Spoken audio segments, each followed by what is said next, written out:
Now, the Quran is a very interesting book in that even folk Islam and aspects of fear are actually captured in the book. And when you look at Islam, you have Orthodox Islam, but these are minorities that subscribe to the Quran, to theology, to the strict study of languages, the Arabic language, and they engage with this and with their word, with their scriptures. These are not the majority. The majority of Muslims are actually folk. They relate to the Quran as an object, but not as a source of creed and theology. Now, we Christians assume that because they have a book, so then we're also busy creating Bible study lessons to sit down and study with them. And then we meet Muslims and we are frustrated because when we try to quote the Quran to them, they are not there. Actually, over 80% of Muslims are even afraid of the Quran, either touching it or even reading it.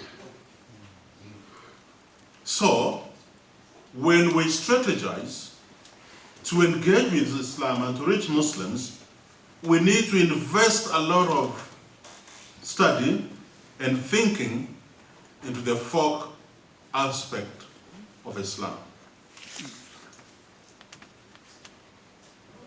When you take the Bible and you read the first chapter of the Bible and you read the last chapter of the Bible, the last one, you see hope.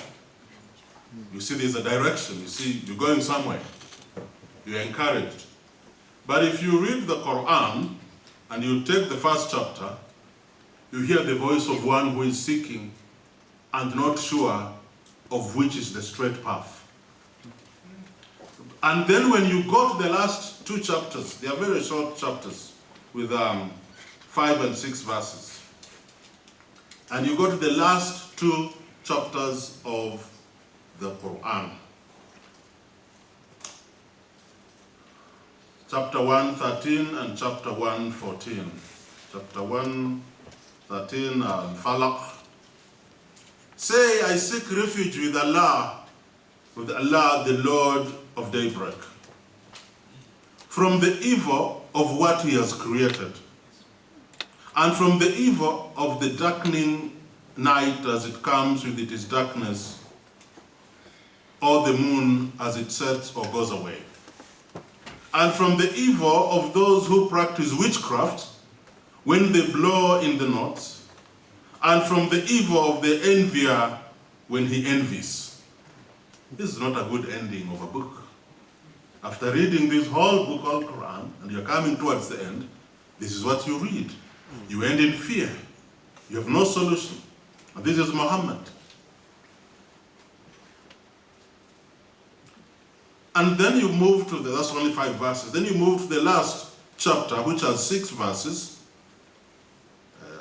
Surah An-Nas. Say, I seek refuge with Allah, the Lord of mankind, the King of mankind, the God of mankind, from the evil of the whisperer, who whispers evil in the hearts of men, who withdraws from his whisperings in one's heart after one, of course that's in bracket, one remembers Allah, who whispers in the breasts of mankind, of jinn and men, and the book ends. Of jinn and men, and the book ends. So different from the Bible when you read it, from the first chapter and you come to the last chapter in Revelation, where you have the new earth and the new heaven, the glorious future awaiting for us. So I'm just showing you that the roots of fear, fear of the unknown, fear of the ghaib, the unknown, fear of spirits, fear of the jinn, in Islam is actually rooted in Islam. And Islam itself as a religion is intertwined with evil spirits in the form of jinns. Now, you who are here from a Muslim background, starting from your Sheikh Omar, if he was here, he would tell you that as the imams go to study and do their course of imamship, they study both.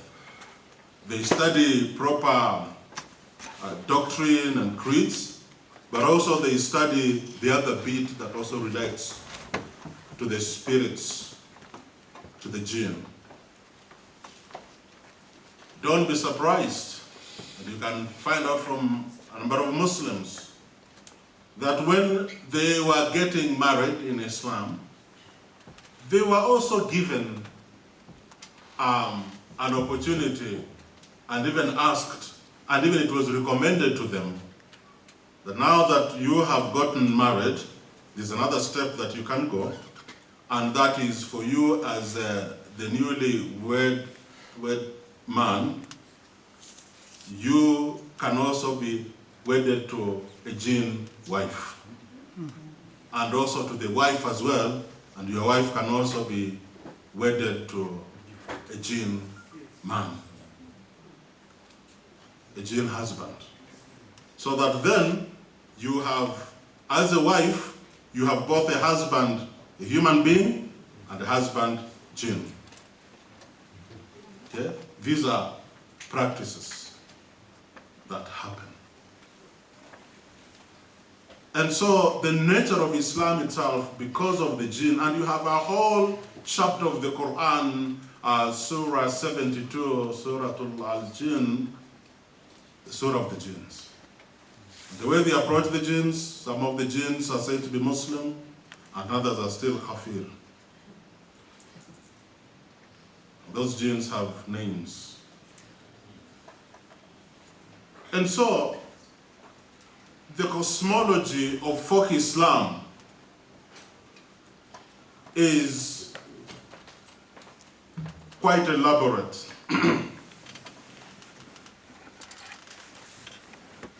You have a hierarchy of beings and a hierarchy of powers. So in Islam you have God at the apex, you have angels, you have jinns, you have prophets.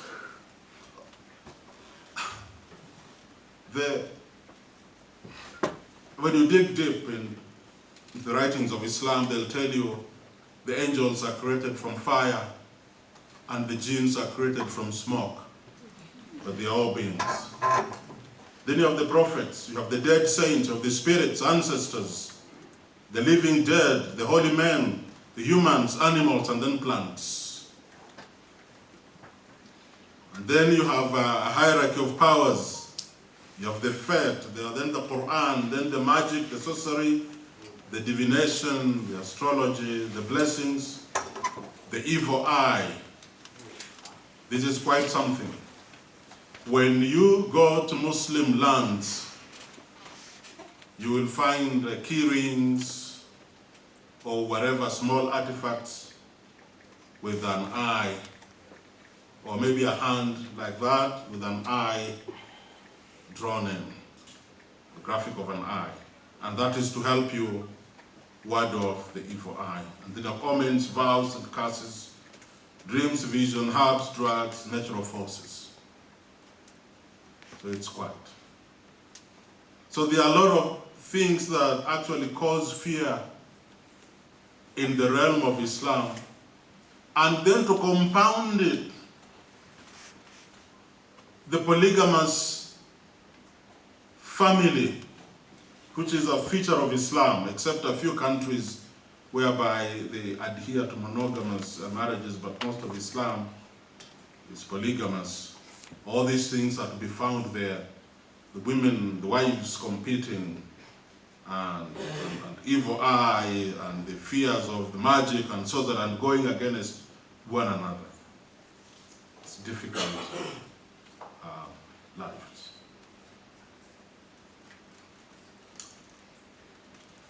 The fear, power, has needs, and it's important for us to know those needs. And some of them were mentioned yesterday by my colleagues. But as I'm saying, that those who live in the folk of popular religion live in fear of the unknown and of the spirit world. They need to overcome.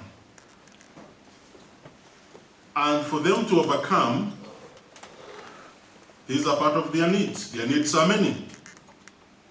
They need power people to help them. So they have the shamans and some of the characters that were mentioned yesterday. They need power objects. And even the Quran, to them, is a power object. It's not a source of doctrine and theology. So you go and you have whatever illness or ailment that you have, and you go to the Imam, who is educated in the ways of dealing with these issues. They take a board, they write a Quran verse, they pour water in it with power words, and pour in a cup, and you drink the verse. Okay, so the Quran is appropriated differently. You drink it for healing. Or charms and amulets. Quran verses written, put as amulets to protect. So they approach the book, the way they use the book is different. So if you're approaching such a person to argue, was Jesus God or not God, and you are trying to bring out this Quran verse and then you are from, that's what we are saying this, that even if you are educated in Islamic theology, that alone does not equip you or give you all the tools needed to engage with the majority Muslim population. It's more than that. Power times. That's why they pray at specific times. They cannot say, okay, let's adjust 1 hour, no? That time, they have to pray, even if they are not in a mosque, but wherever they are, they pull a mat, they pray. Power places. Places for pilgrimage. And they have many holy places, apart from the main one in Mecca, where about over 2 million people every year attend to go there for Hajj. That's a power place. They also have other places where they go. Power rituals that they do, including the ablutions and the washings and the purification systems that they go through. These are power rituals, and many others. Power words, even power symbols are there. Haven't you seen, or maybe you haven't seen because you don't live in that realm, but one time we were crossing a particular place in a boat, somewhere at the coast, and then the wind and the sea became a little bit rough, and I could see Muslims like that, on their knee. You know, they are sitting on their knee, they are doing like that. They're doing something like that. You know, they stand on the knee and they're doing something like that. That's a formula. That's to ward off evil. That's a way of, protecting themselves. And so, those in fear of the unknown, fear of the spirits, are in constant search of power. Theology will not satisfy them, or doctrine, because their needs are immediate. They seek for power. And so, folk religionists are likely to identify with Jesus, who has power over demons, than a teacher of doctrines only. But here, the thing is that theology as we do it today in our seminaries, as much as we say we are in Africa and we are Africanizing things, but we are still using the template as created from the West, from a guilt innocence culture that looks at theology differently than from those from fear power. Because the concern of the guilt innocence society is to be declared innocent. Look at it from the scenario of a judicial setting. You're justified. You pay something and then you are declared innocent. So that's how they look at it. And the way then a theology is created would be different. And that even affects the way that our church thinks. You ask, for example, ask any Adventist. So if we have a conflict, how do we sort it? Oh, Matthew 18. Yeah, because Matthew 18 is a judicial something, okay? Talk to them one-on-one. They don't hear you, bring another one. If they don't, then eventually you end up in court. Yeah, that's the guilt innocence way of looking at it. But the Bible has many other verses of conflict that are not captured in the church now. Many other ways, over 10 other ways of conflict. Hope one of these days they will. And so, a power Jesus is the one that is needed. And yesterday, Professor Nongha mentioned Rick Love. Rick Love has done a good job, written, not a big book, but has written on this matter and addressed it in a more deeper way. Dr. Lume, Rick Love is from Wycombe. You know Wycombe, as you leave Newbold and you're going to London, on your right is a place called Wycombe. That's where Rick Love lives, comes from. Look at this. The aspect of fear, this is what it causes to us and to people in that system of fear power. Yesterday, the issue of dual allegiance came up.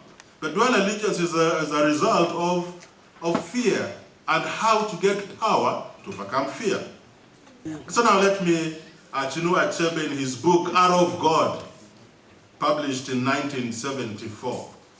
Arrow of God, Chinua Achebe. He talks of a man called Ezeulu. Ezeulu had many sons as Christianity came. And Ezeulu decided to send one of his sons, called Oduche, to the church.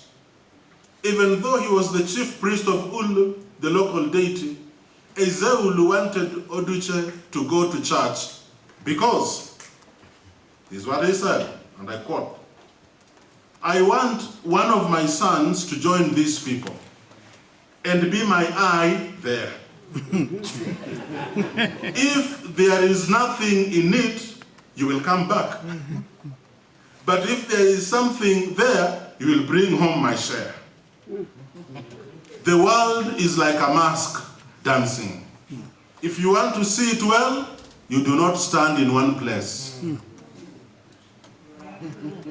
Around, don't stand in one place. Okay? So then you talk of dual allegiance, yes. Fear of the unknown, yes. Try it. And the fear power community is never afraid to try something that might bring power to them. Talking of power to overcome their fear. That's why they can be here and try this and that. And he continues to say, this Ezeulu, "My spirit tells me that those who do not befriend the white man today will be saying, had we known tomorrow." So he had a certain feeling that it's good, let's have a foot in the church because you never know what the white man is bringing. Because syncretism, and I take an Institute of World Mission definition, IWM definition, syncretism is a blending of elements from non-Christian and Christian belief systems in such a way that they retain their non-Christian meaning and power. Syncretism may also be used to describe the blending of elements from another belief system or from another kind of Christianity in a way that distorts or dilutes biblical truth. And again, this is as a result of the fear. If God can help his people towards a sure path of conversion, and God is willing to do that, then the issues of dual allegiance or the issues of fear or syncretism will give way. By the way, in the Spirit of Prophecy Testimonies for the Church, Volume 1, published in 1948, and that is page 341 of Testimonies for the Church, Volume 1, published in 1948. Satan will go to the extent of his power to harass, tempt, and mislead God's people. He who dared to face and tempt and taunt our Lord, and who had power to take him in his arms and carry him to a pinnacle of the temple, and up into an exceedingly high mountain, will exercise his power to a wonderful degree upon the present generation, who are fine fury and wisdom to their Lord, and who are almost wholly ignorant of Satan's subtlety and strength. So she saw these quite from afar. And now let me, for the few minutes before I close, turn to conversion theories. Conversion theories. One, Lewis Rambo, 1999, does a good job in terms of conversion theories. Determination of conversion factors is a complex matter. Sociologists emphasize social factors when explaining conversion. Psychologists credit the inner workings of the psyche as the greatest influence. And anthropologists posit cultural forces as the only plausible explanation of conversion. So which way? Brooke Kilburn and James T. Richardson, 1988, summarized theories of conversion into two broad divisions by asking whether conversion is a one-time dramatic event, like the case of Saul to Paul, or a process that spans over a period of time. Okay, so is conversion something like that? Stand on the pulpit after preaching for 2 weeks or for 1 week, make a call, and somebody says, yes, I believe, that's it, they are converted. Or is it a long process over a long period of time? So that's the question. But looking at it,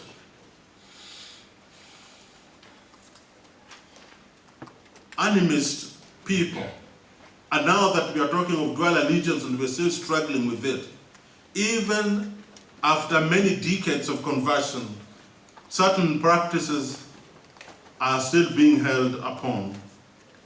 It's a long process.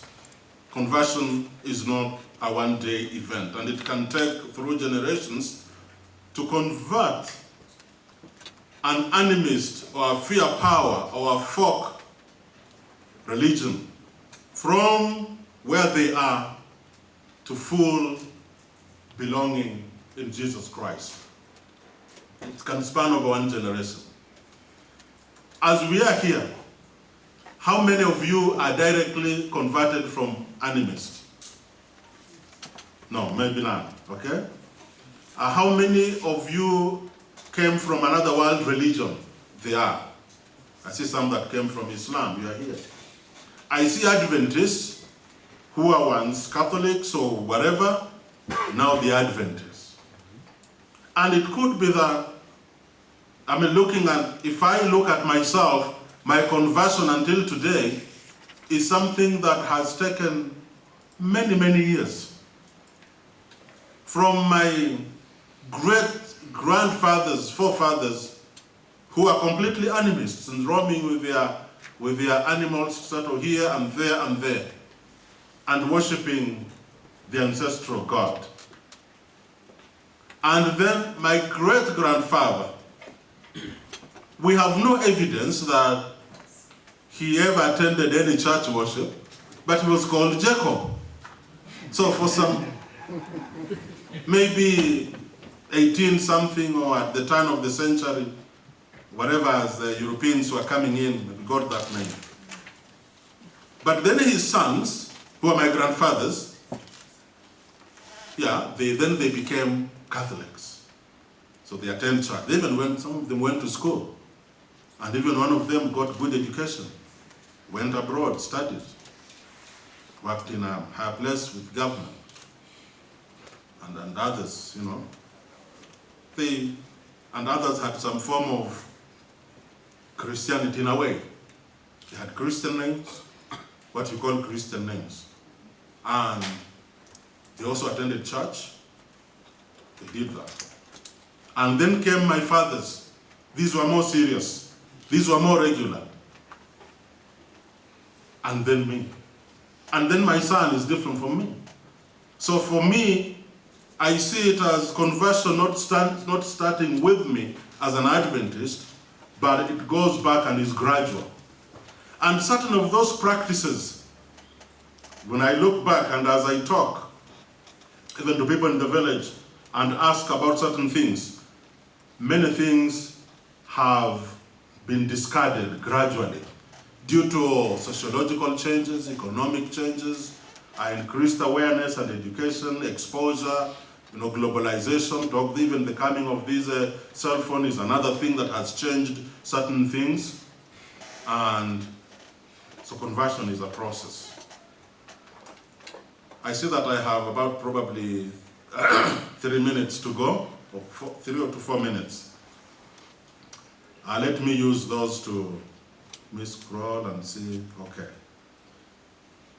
So fear, power, worldview change. And Dr. Luma has talked about worldview as well. So I'm saying here, one, long term, it's long term. When we are looking at enemies, people from fear, cultures, the conversion process is long term. It's not short term. It will take beyond their lifetime. And so we need long-term planning. As much as Jesus is coming soon, and that's what we believe, and it's true. But so what? If Jesus comes tomorrow, and we had planned for 100 years, what is wrong? We just go. It's no problem, we lose nothing. But if we stay long and we didn't plan, then we lose. So, and that is how when the missionaries came to Kenya, to other parts of Africa, they had a long-term plan. It was not like the pastoral transfer today, 2 years here, 3 years there. No, they came and they lived for long. They had a long term. They got people, they taught them, they baptized them. But that did not mean that those people are fully converted. They took them to school. They taught them how to read and how to write for many years. And some of whatever practices are still lingering in people today, certain communities and cultures. So let's look at it as long-term. Conversion path of fear people and into full power in Jesus is long. It's not a one-generation event. It will take long. Number 2, there are so many things within the fear power. I've just showed you some hierarchies of powers and divinities and beings. It takes long. A process of dealing with fear and power, we need to examine the symbols, the artifacts, the words, times, their animals, colors, people, places. Work through those. It's long, needs a lot of work, it's tedious.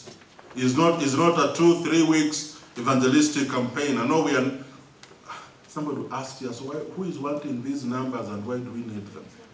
But then the world is wondering, these African numbers that are rising, what value do they add to the global church? Do they add any value? It's just increased begging hands, many hands popping up to beg. I mean, what are they for?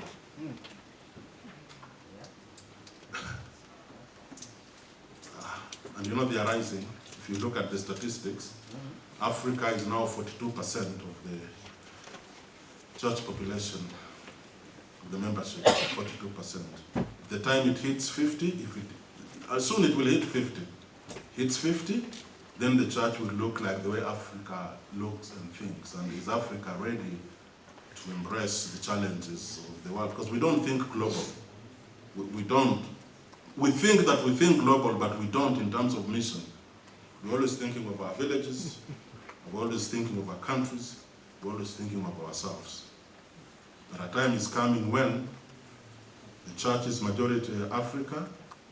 Are we going to raise finances and resources to reach the church in Europe? They did that for us a century ago. Their numbers have gone down. In other places, you hardly find membership. Are we going to do that? But we need to sort these things out.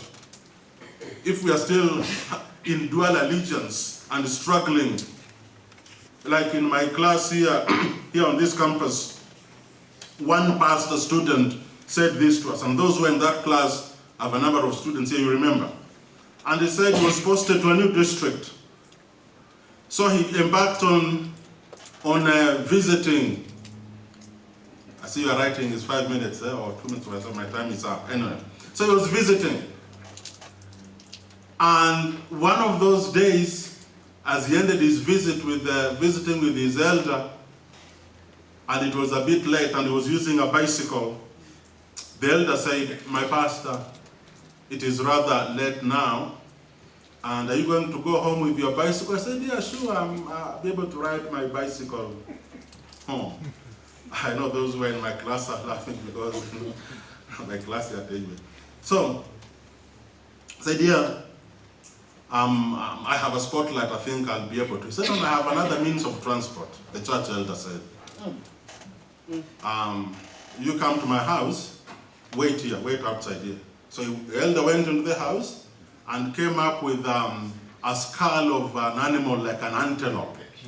I said, "My pastor, what you need is to hold the horns, then you close your eyes and I will say a few words, and then when I say open, you will be at your doorstep."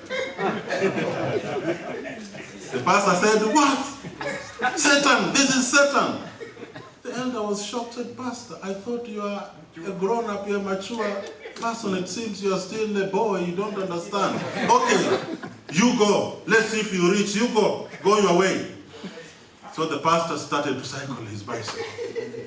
But on the way he was troubled. On the way, he was really troubled by unseen forces. But eventually he arrived. Are we ready to clean this so that we can be people, a continent that will contribute and apply ourselves on the world field?